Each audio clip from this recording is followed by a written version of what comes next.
அன்பு நண்பர்களுக்கு வணக்கம். கார் 40 செய்யுள் 9. இதுவும் தலைவிக்கு தோழி சொல்வதாக அமைந்துள்ள செய்யுள்.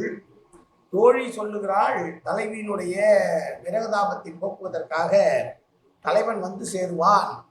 அதற்கு இந்த காலமே ஒரு உதாரணம் என்று சொல்லி காலத்தில் பூக்கின்ற பூக்களை பற்றியும் அவைகளெல்லாம் உனக்கு கட்டியம் கூறுகின்றன, நல்ல வார்த்தை சொல்கின்றன, உன்னுடைய தலைவன் வருவான் என்று சொல்லுகிற செய்யும்.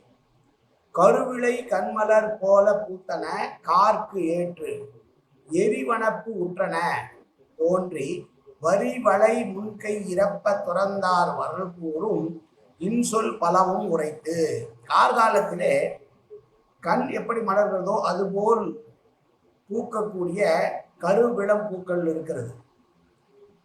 தீயை போல ஒளிர்கின்ற அழகான பூக்களும் இருக்கிறது.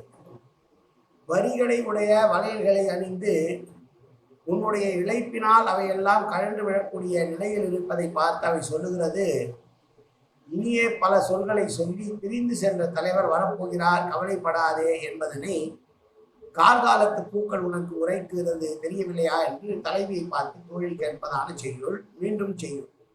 கருவிளை கண்மலர் போல பூத்தன பூத்தன கார்க்கு ஏற்று எரிவனப்பு உற்றன தோன்றி வரிவளை முன்கை இறப்ப துறந்தார் வரல் கூறும் இன்சொல் பலவும் உரைத்து. இனிய வார்த்தைகளை சொல்லி துறந்தார் என்றால் பிரிந்திருக்கிற தலைவன் வரப்போகிறான் என்பதை கண்மலர் போல் இருக்கிற கருங்குவளை பூக்களும் தீயை போல் ஒளிர்கிற பூக்களும் நல்வரவு சொல்கின்றன உன் தலைவனுடைய வருகையை என்று தலைவியை பார்த்து சொன்ன செய்யுள். நாளை அடுத்த செய்யுள். வணக்கம்.